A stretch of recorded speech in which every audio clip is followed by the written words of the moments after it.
күн. Менің атым Сыздыкова Айзере Жандарбекқызы. Мен сізге Абайдың қыс өлеңін дайындап бердім. Қыс.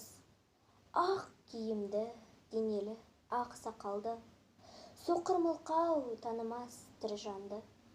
Үсті басы ақ қырау, түсі суық, басқан жері сықырлап келіп қалды.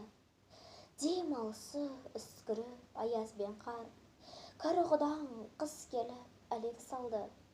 Ұшпадай бір күн киген оқшырайтып, аяз бенен қызарып ажарланды. Бұлттай қасы жауып екі көзің, басын сіліксе қар жауып мазандалды. Борандай бұрқсар кетіп долданғанда, алтығанат ақырдай шайқалды. Әуес көріп жүгірген жас балалар, беті қолы домбығы үсік шалды.